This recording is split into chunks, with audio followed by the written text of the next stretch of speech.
Assalamualaikum warahmatullahi wabarakatuh. Saudaraku yang dirahmati Allah, pakai caping dari Semarang, anyaman dari Ibu Rohani, pasang kuping biar terang. Ada siraman rohani, ayo kita dengerin.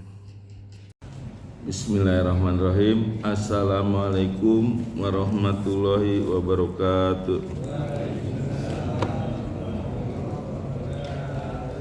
Innal hamdalillah nahmaduhu wa nasta'inuhu wa nastaghfiruh wa na'udzu billahi min syururi anfusina wa min sayyiati a'malina may yahdihillahu fala mudhillalah wa may yudhlilhu fala hadiyalah. Asyhadu an la ilaha illallah wahdahu la syarikalah wa asyhadu anna Muhammadan abduhu wa rasuluh. Allahumma sholli ala Muhammad wa ala alihi wa ashabihi wa man tabi'ahum bi ihsanin ila yaumidin, amma ba'du. Bapak Ibu yang dirahmati Allah, sebelum kita mulai belajar, mari kita membaca doa belajar. Bismillahirrahmanirrahim. Raditu billahi robba wa bil islami dina wa bi Muhammadin nabiyya wa rasulah. Rabbi zidni ilma wa zukni fahma, amin. Baik Bapak Ibu ya, kita lanjutkan kemarin sampai surat Al-Baqarah ayat 257 ya. Sekarang ayat 258. Ya, silakan Ustadz Adri dibaca. A'udzu billahi minasy syaithanir rajim. Bismillahirrahmanirrahim. Alam tara ilal ladzi hajja Ibrahim fi rabbih an ataahu Allahul mulk idh qala Ibrahim rabbiyal ladzi yuhyi wa yumiitu qala ana uhyi wa umiit qala Ibrahim fa inna Allaha ya'ti bisyamsi minal masyriq ya'ti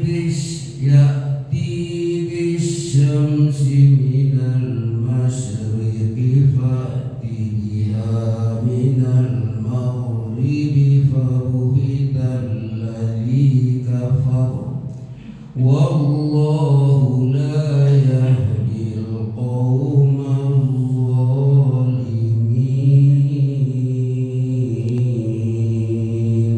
Sadaqallahul azim.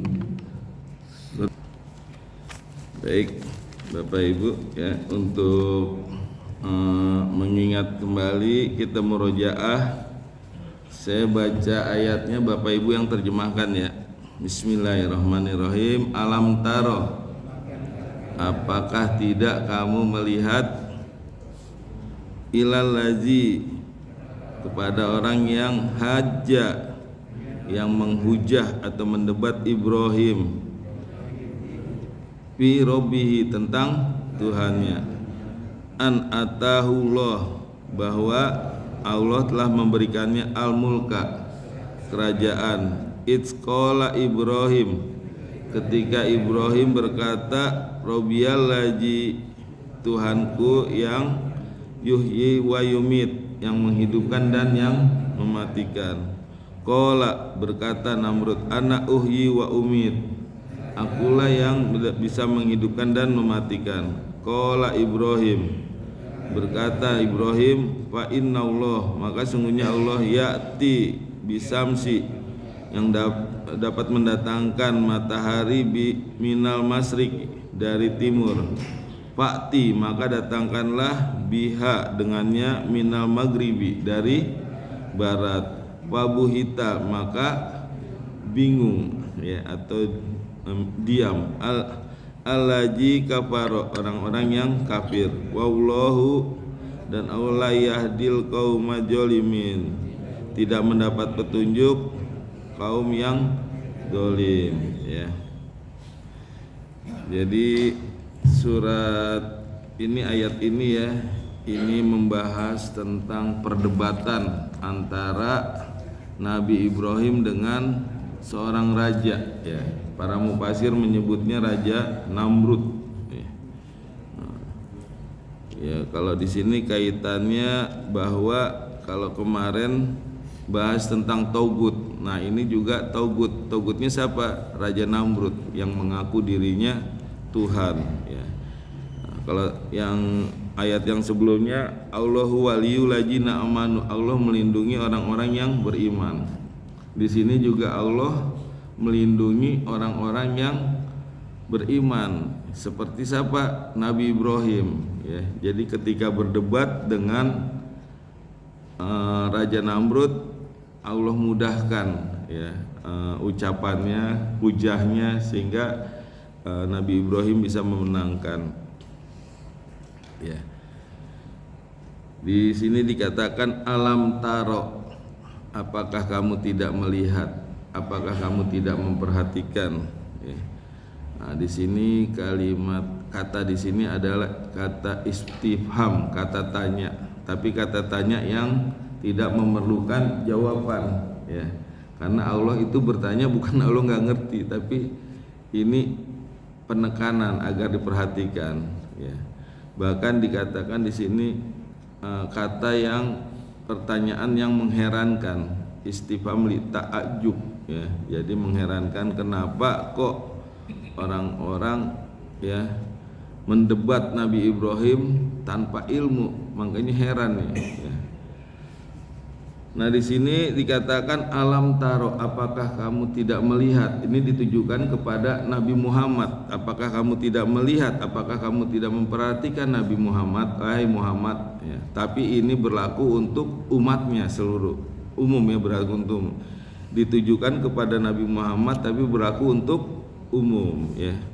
Nah, di sini Nabi Muhammad disuruh memperhatikan, disuruh melihat, padahal kejadiannya udah ribuan tahun yang lalu ya. Ini kisah Nabi Ibrahim udah ribuan tahun, tapi di sini Nabi Muhammad suruh melihat.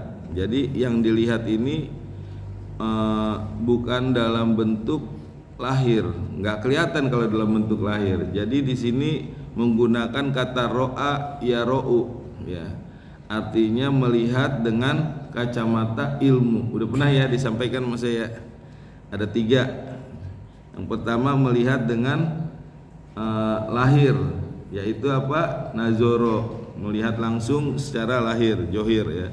Yang kedua melihat dengan kacamata ilmu, yaitu ro'a ya ro'u. Yang ketiga melihat dengan hati, yaitu basor ya. Itu semuanya melihat artinya. Tapi di sini alam taro ya, itu menggunakan kacamata ilmu, meskipun kejadiannya udah berlalu ya, tapi Nabi Muhammad disuruh memperhatikan ya kejadian ini. Nah, kejadian ini bisa dari kisah-kisah, bisa juga dari kitab ya.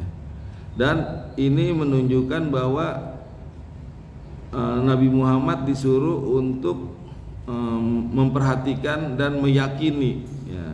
Begitu juga kita sebagai umatnya harus meyakini bahwa kejadian ini adalah benar ya, benar terjadi pada saat itu, dan Allah sampaikan kepada Nabi Muhammad di dalam kitab ini ya. Bisa juga dikatakan mengapa tidak alam taro, tapi kalau mengapa tidak artinya ada kelalaian. Makanya Allah ingatkan alam taro, mengapa kamu tidak perhatikan ya.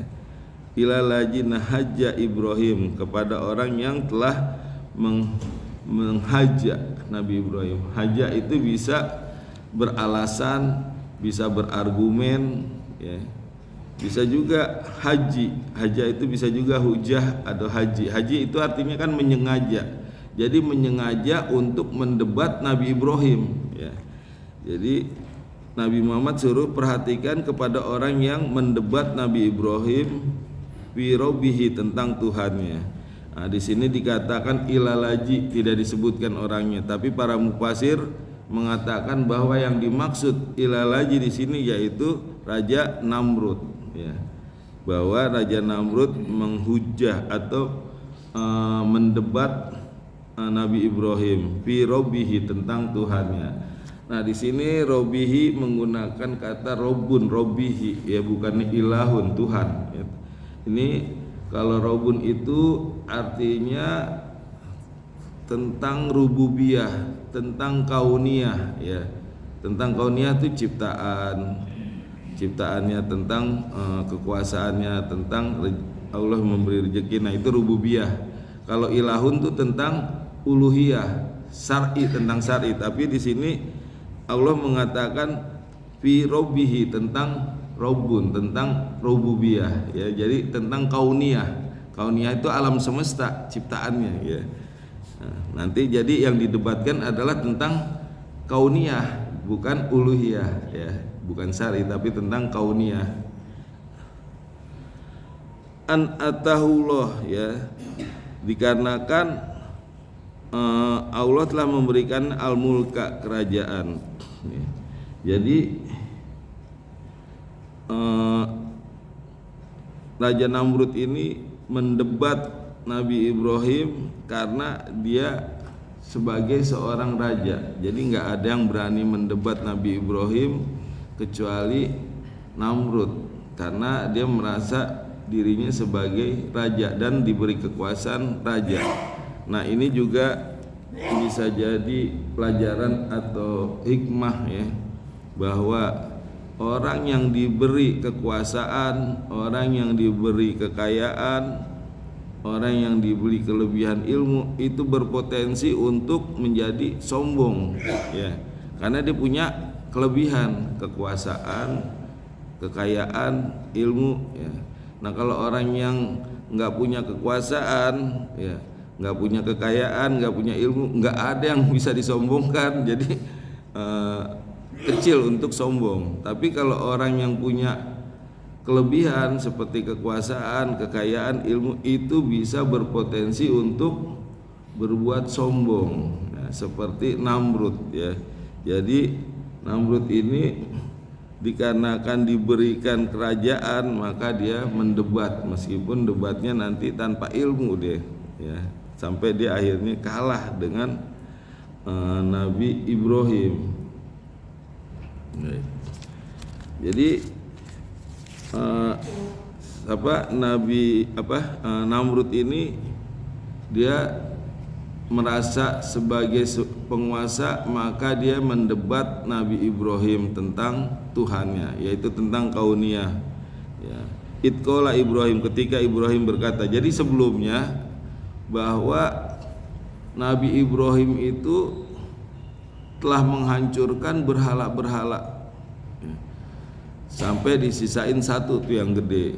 Lalu ditanyalah Nabi Ibrahim ya, udah disangka dulu pertama nih, ini Nabi Ibrahim karena nggak ada orang-orang, cuman kamu sendiri yang ada di sini, dan kamu nggak suka, benci sama berhala, kamu yang menghancurkan berhala. Lalu kata Nabi Ibrahim, coba kamu tanya sama yang besar itu ya, dia yang nggak ini bawa kampak di ininya, di lehernya gitu.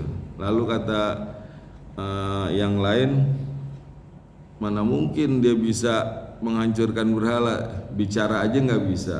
Lalu kata Nabi Ibrahim, nah kalau bicara aja nggak bisa, apalagi memberi manfaat, apalagi memberi mudarat, nggak pantas dia jadi Tuhan ya.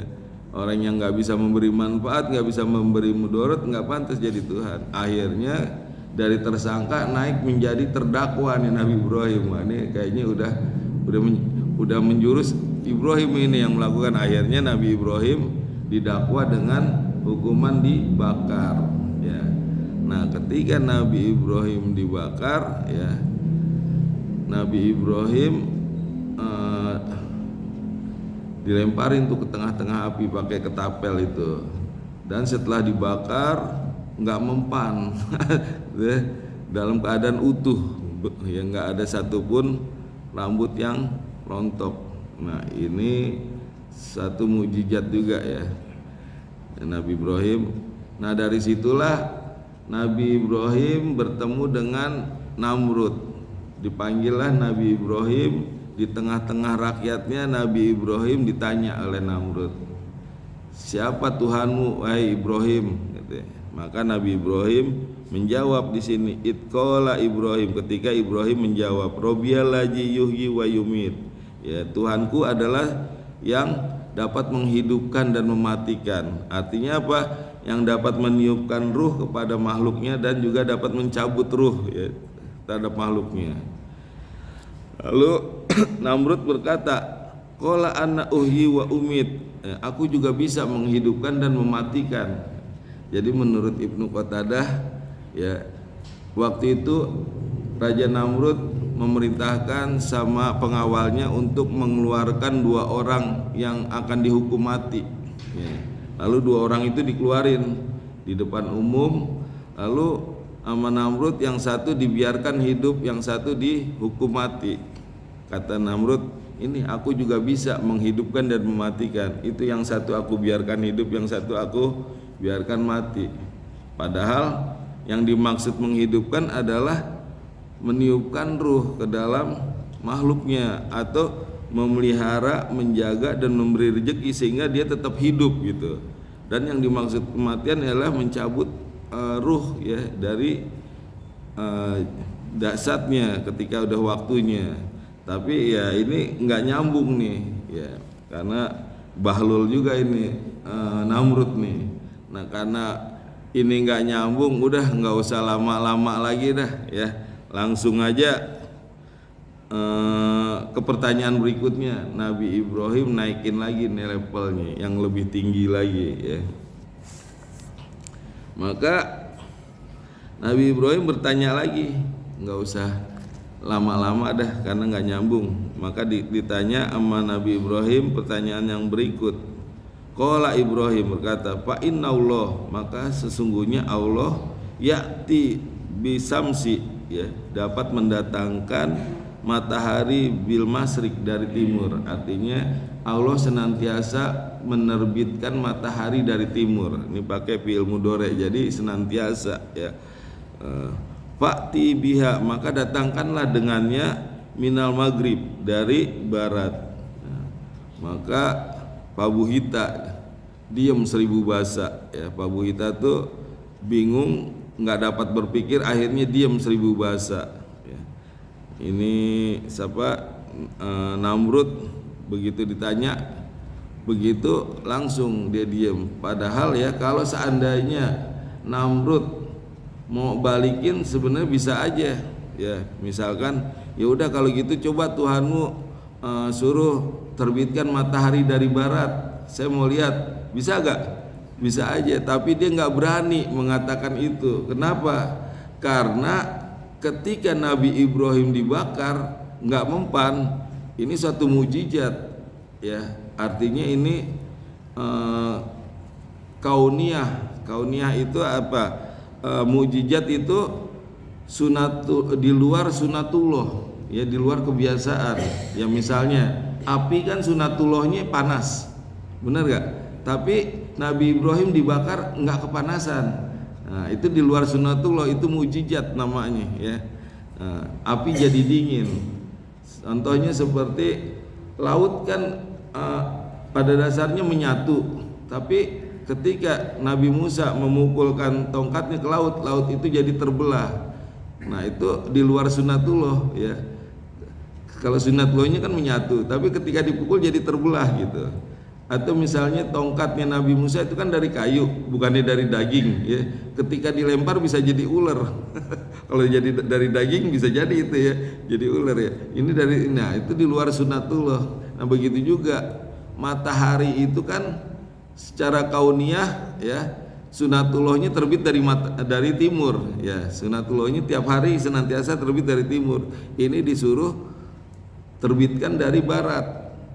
Tapi Namrud nggak berani. Coba deh kalau emang itu Tuhan kamu, suruh terbitkan. Karena apa? Khawatir nanti Nabi Ibrahim berdoa kepada Tuhannya, ya, kepada Allah, dan dikabulkan. Maka nanti orang-orang ini akan berpaling dari dirinya dan akan memihak kepada Nabi Ibrahim. Nah, makanya nggak berani, karena dia melihat mukjizat dari Nabi Ibrahim tidak mempan dibakar. Khawatirnya ketika dia mengatakan itu, Nabi Ibrahim berdoa dan diijabah, akhirnya menjadi bumerang buat Namrud. Makanya dia nggak berani mengatakan itu, dia hanya diam 1000 bahasa, nggak bisa berkata-kata gitu ya.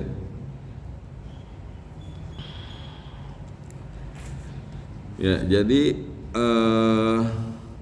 di sini akhirnya nggak bisa lah berkata-kata dan dia hanya bengong gitu.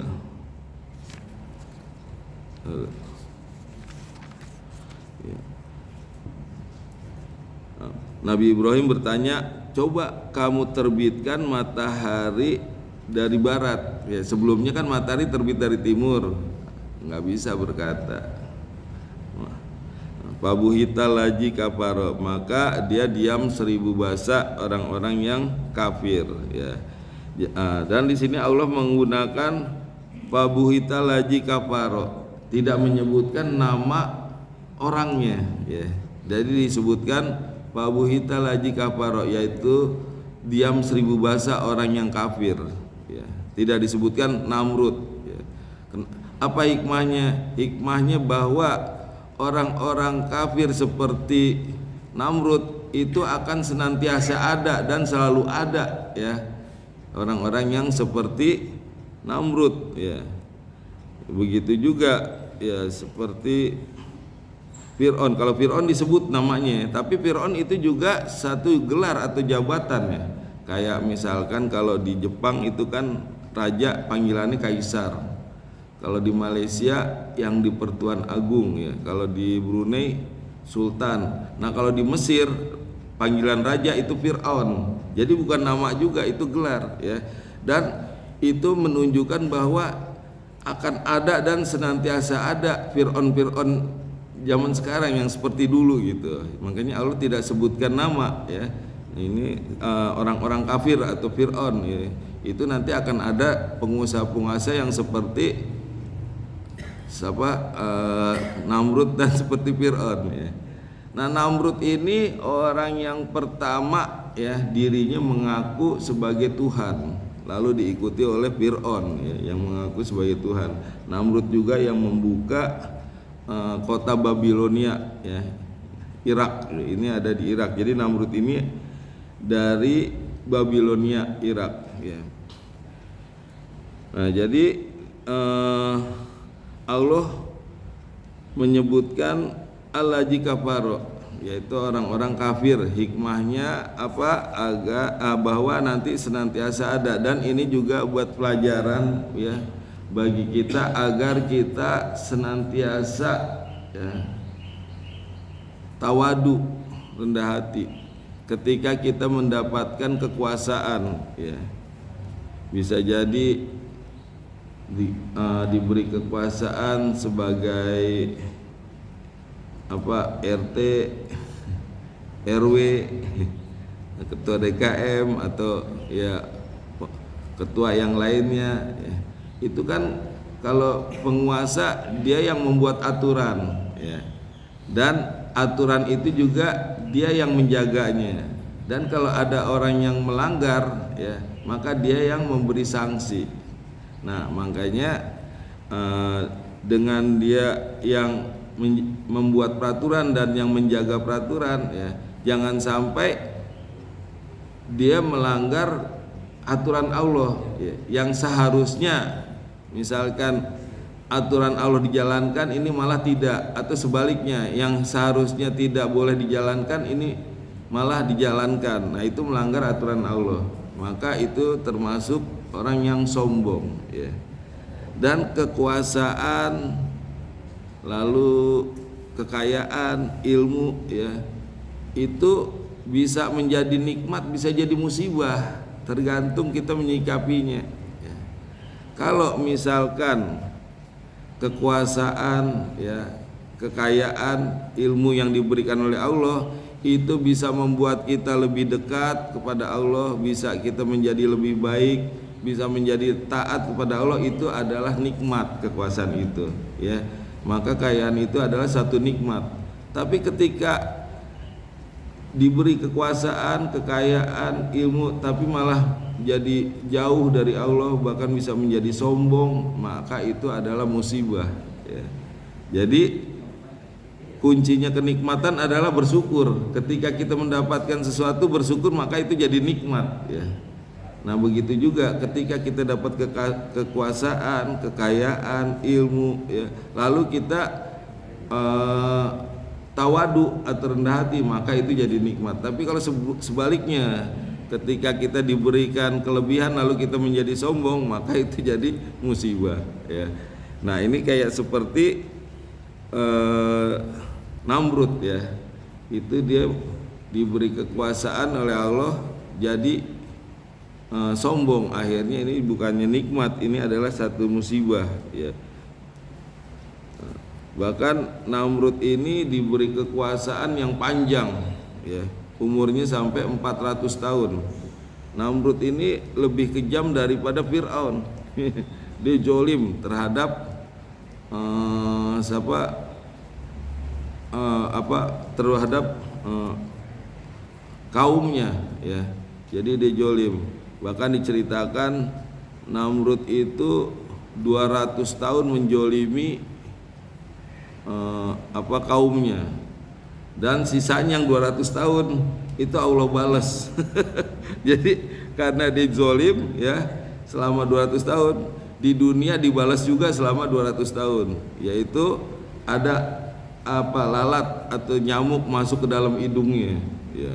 Itu nggak keluar di dalam kepalanya selama 200 tahun. Ada nggak nyamuk yang bisa hidup 200 tahun? Itu atas izin Allah, ya. Itu nyamuk bisa hidup sampai 200 tahun. Sampai dibentur-benturin ke tembok, bahkan dipukul-pukul pakai palu, nggak mati-mati. Udah berapa dokter, ya, nggak bisa ngeluarin nyamuk di dalam kepalanya, ya. Itu siksaan bagi Namrud, ya. Karena apa? Karena yaitu dia menjolimi orang di dunia selama 200 tahun. Maka 200 tahun juga disiksa, ya. Hidupnya susah itu. Tiap hari kepala dipukulin aja sama palu itu, ya.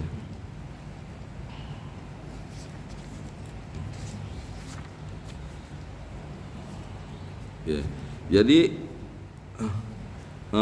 kalau di sini, ya, kita lihat bahwa hikmahnya Ibrahim berdebat dengan orang kafir, ya, yaitu Namrud. Nah, jadi pelajaran bahwa kita ini kalau terhadap sesama muslim, kalau bisa jangan berdebat, tapi berdiskusi. Kalau debat kan mencari yang menang-menangan, ya. Kalau diskusi mencari solusi, mencari kebenaran, gitu, ya.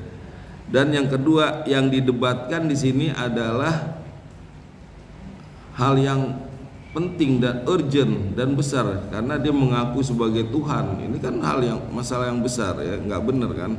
Nah, makanya didebatkan. Nah, jangan sampai udah sesama muslim yang didebatkan masalah sepele, misal masalah usuli, masalah kunut, ya. Nah itu akhirnya menimbulkan keretakan sesama Islam. Nah itu jangan sampai terjadi seperti itu, ya. Beda, ini yang didebatkan adalah hal yang besar, yang urgent, dan ini yang didebat juga orang-orang yang kafir, yang non muslim, ya. Kalau sesama muslim sebaiknya jangan berdebat, tapi berdiskusi. Biar tidak ada perpecahan dan keretakan.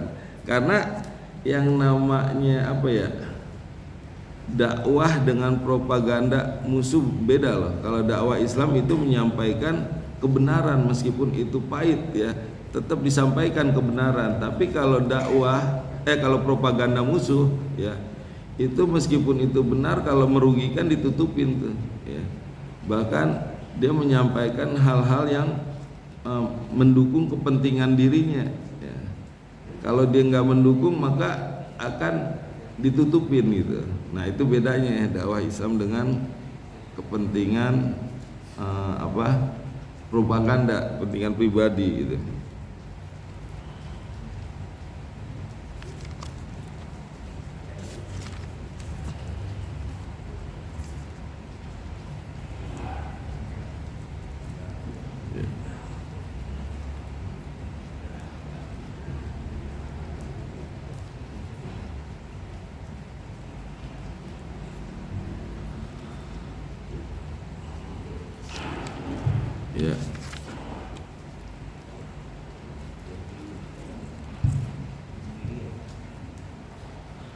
Ya, jadi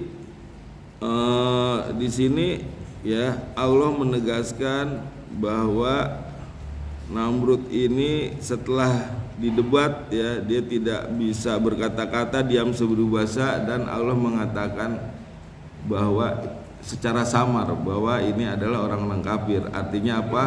Nanti di zaman berikutnya akan ada orang-orang seperti Namrud dan akan ada orang-orang seperti Fir'aun. Makanya Allah menyebutkan alaji kafar, orang-orang kafir ya, tidak menyebutkan namanya. Nanti akan ada. Wallahu la yahdil qaumaz zalimin, dan Allah tidak memberi petunjuk kepada kaum yang zalim ya.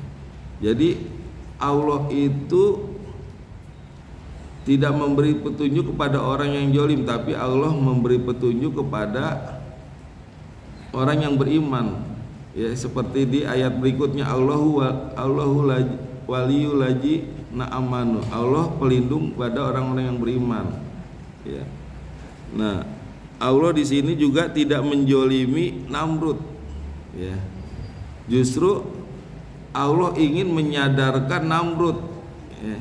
Jadi Allah ini masih memberi kesempatan kepada Namrud untuk taubat. Dengan apa? Dengan diutusnya Nabi Ibrahim ya. Coba kayak Abu Lahab itu ya. Itu Abu Lahab kan di Al-Quran dikatakan ketika masih hidup loh, tabat yada abi labi watab binasalah, kedua tangan Abi Lahab ya.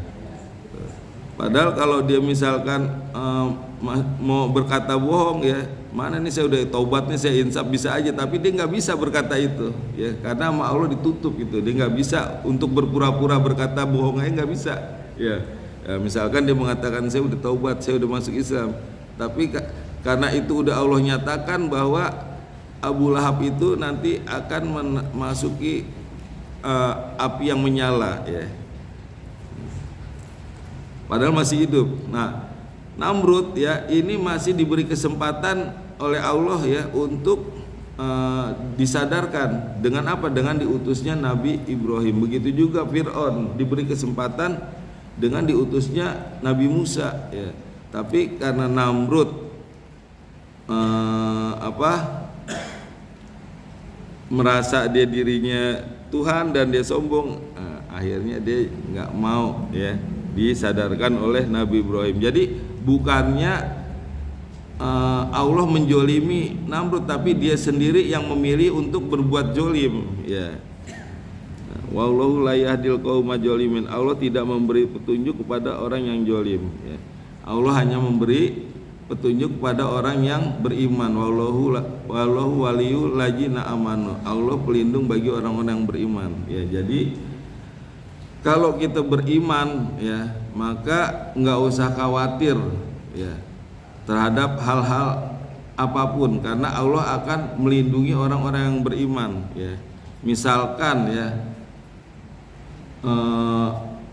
lawan dari bicara kita orang-orang yang hebat, pakai pengacara yang ternama, jago dalam bicaranya ya, tapi kalau Allah mau melindungi ya, itu tetap ya dia tetap kalah gitu ya. Ada kan yang dulu calon dicari-cari kesalahannya ya, dari pihak yang KPK, dari pihak yang mana, pokok dicari kesalahannya, tapi karena Allah melindungi orang yang beriman ya, itu mengalir ucapan-ucapan dari Allah, itu hujah-hujah yang akhirnya dia nggak bisa untuk menuduh atau mencari kesalahan. Ya, Allah memberi kemudahan. Ya. Nah itulah Allah memberi perlindungan kepada orang yang beriman. Ya, seperti contohnya Nabi Ibrahim. Ya, Nabi Ibrahim itu diberi perlindungan sama Allah sehingga ketika berdebat dimudahkan itu dalam menyampaikan. Ya, tiba-tiba keluar aja ide-ide. Coba kalau emang bisa kamu terbitkan matahari. Nah, begitu juga ya bagi orang-orang yang beriman, ketika kita mau berdebat atau kita mau menghadapi persidangan, mohon kepada Allah ya supaya diberi kemenangan ya. Karena Allahu waliyul ladzina amanu, Allah sebagai pelindung bagi orang-orang yang beriman. Makanya kalau kita sebagai orang yang beriman minta sama Allah, insya Allah Allah akan melindungi ya. Meskipun ya lawannya orang-orang yang hebat ya, kita nggak punya pengacara, kita sendiri, tapi kalau Allah yang melindungi ya, ditanya sama misalnya Bareskrim 11 jam, jawabnya enak aja, itu dimudahkan sampai akhirnya mati kutu sendiri yang nanya ya, dicari-cari hal yang sekecil apapun ya, Allah tetap melindungi, nggak bisa dia ini mencari kesalahan. Ya, jadi nggak usah khawatir ketika kita jadi orang yang beriman, mintalah pertolongan sama Allah, maka Allah akan melindungi ya orang-orang yang beriman. Ya, jadi Nabi Ibrahim ini ketika ya udah berbuat maksimal untuk berdakwah, ternyata nggak ada harapan untuk bisa kaumnya ini untuk dapat petunjuk atau hidayah. Maka Nabi Ibrahim memutuskan untuk hijrah ya, hijrah ke Haran. Nabi Ibrahim ini akhirnya hijrah ke Haran dan di situ bertemu Nabi Lut ya. Nah, Nabi Lut itu muridnya Nabi Ibrahim itu ya. Jadi Nabi Lut itu muridnya Nabi Ibrahim, dan Nabi Lut pergi ke Sam, kota Sodom. Nah, Nabi Ibrahim di situ bertemu dengan Saroh di Haran. Haran itu Turki ya. Nah, Saroh ini anak raja. Saroh ini wanita yang paling cantik pada zamannya ya. Nah, itu di situ akhirnya menikahlah Nabi Ibrahim dengan Saroh, karena merasa bahwa dakwahnya ini udah maksimal tapi nggak ada tanda-tanda untuk mendapatkan petunjuk atau hidayah dari orang-orang Babilonia. Sama seperti Rasulullah juga begitu. Ketika beliau berdakwah ya, ternyata udah nggak ada tanda-tanda petunjuk seperti Abu Jahal, Abu Lahab. Ini kayaknya udah nggak bisa ini nih, bahkan membahayakan dirinya sendiri. Akhirnya Nabi Muhammad hijrah dari Mekah ke Madinah ya. Begitu juga ketika kita dakwah kira-kira udah nggak berpeluang dan udah susah, ya nggak usah dipaksain, karena yang memberi hidayah adalah Allah. Kita nggak usah maksain, ya udah ya, kita hijrah cari orang yang mau untuk didakwahin. Begitu juga Nabi Ibrahim ya, ketika udah susah untuk didakwahin, maka Nabi Ibrahim hijrah dari Babilonia menuju ke Haran ya.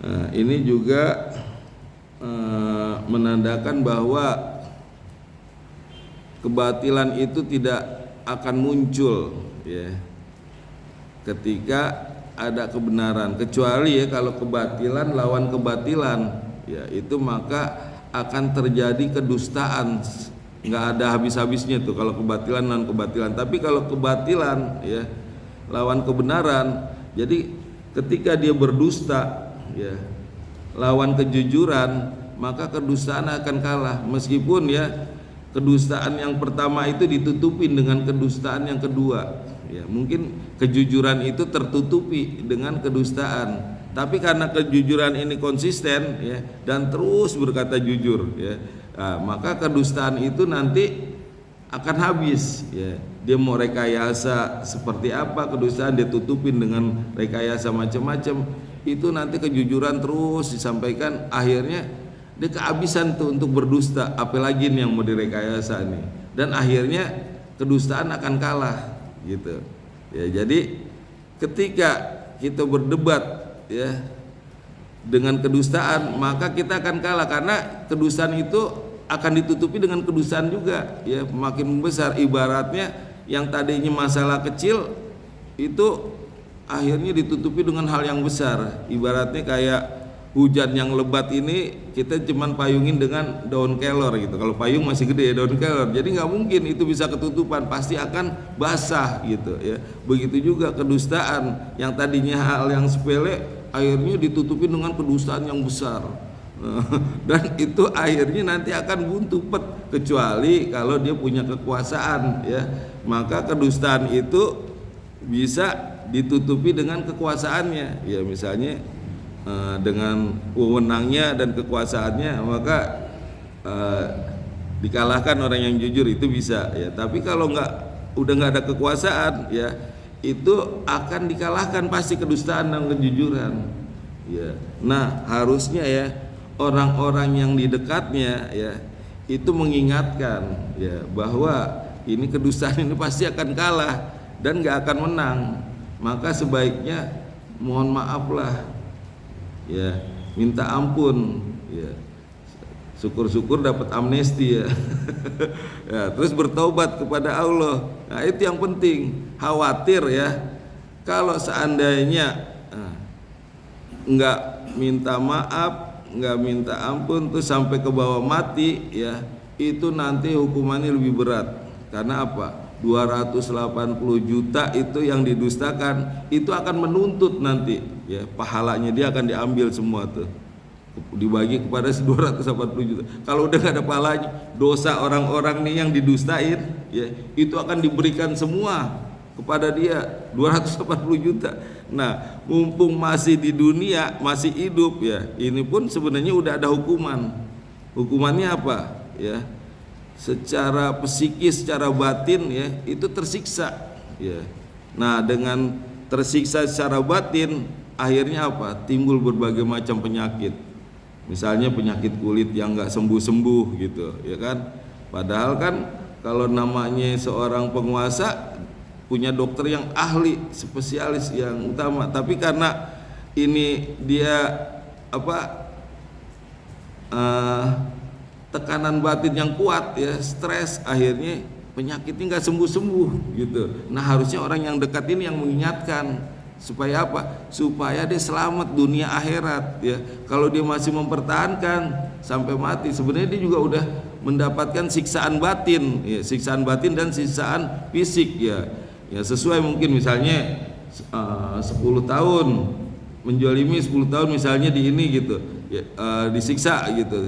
Kalau dia mau bertobat dan dia mohon ampun kepada Allah, insya Allah dia selamat dunia dan akhirat. Cuman nih orang-orang deket ini harus yang mengingatkan nih, bukan malah mencari-cari keuntungan di situ, ya kan? Mendapatkan peluang, ada ini rezeki di situ untuk buat ini, buat itu, merekayasa ini, kan itu uang semua digelontorkan. Ya, nah itu harusnya seperti itu ya. Jadi tetap kebatilan itu akan kalah dengan kebenaran ya. Kalaupun dia bisa bertahan hanya sementara, dan itu pasti nanti akan kalah gitu ya. Nah ini ada satu cerita nih ya. Jadi ini cerita tentang hukum nih ya, karena saya orang hukum ya, jadi cerita tentang hukum boleh. Jadi ceritanya ada seorang yang dituduh mencuri baskom emas ya. Buktinya ada di rumahnya baskom emas itu ya. Tapi saksi nggak ada, maka dituntutlah orang tersebut ya, bahwa dia telah mencuri baskom emas punya dia gitu. Dan orang yang dituduh mencuri ini tangannya buntung dua-duanya ya. Jadi gimana dia bisa bawa baskom sedangkan tangannya buntung dua-duanya?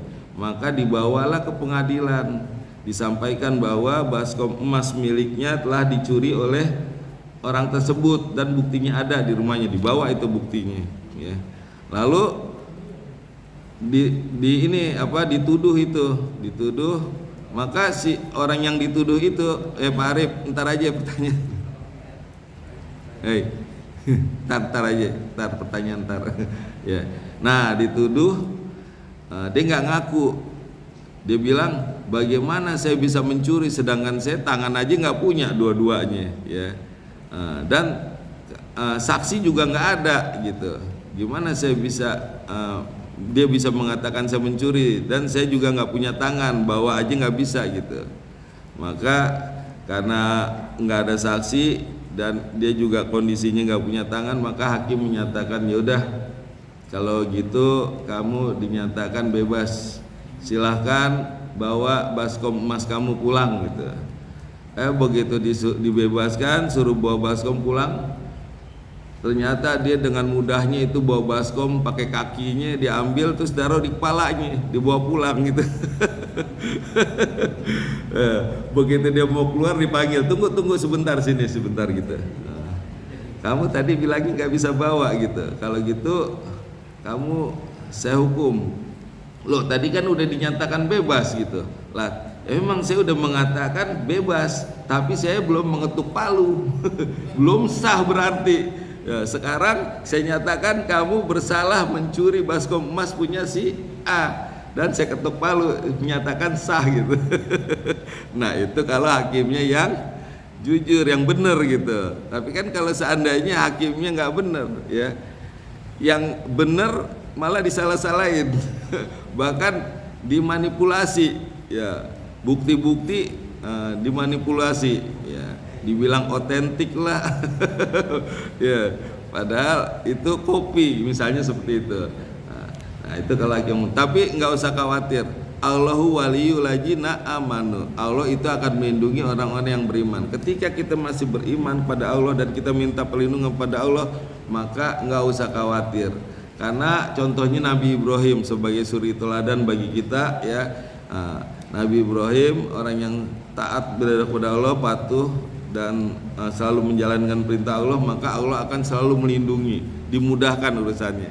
Jadi selama kita beriman nggak usah khawatir, ya, seperti Nabi Ibrahim. Ya saya rasa cukup, kalau ada yang mau bertanya silahkan. Baik, kita hamid Quran. Allahummarhamna bil Quran waj'alhu lana imama wa nura wa huda wa rahmah. Allahumma zakirna minhu ma nasina wa alimna minhu ma jahilna warzuqna tilawatahu ana al-laili wa atrafan nahar waj'alhu lana hujatai ya rabbal alamin. Ya Allah, berikanlah kami ilmu agar bisa membaca dan menghafal Al-Quran dengan baik dan benar. Ya Allah, berikanlah kami ilmu agar bisa memahami dan mengamalkan Al-Quran dengan baik dan benar. Rabbana taqabbal minna innaka antas samiul alim. Rabbana atina fid dunya hasanah wa fil akhirati hasanah wa qina adzabannar. Amin amin ya rabbal alamin. Subhanakallahumma bihamdika asyhadu an la ilaha illa anta astaghfiruka wa atubu ilaik. Assalamualaikum warahmatullahi wabarakatuh.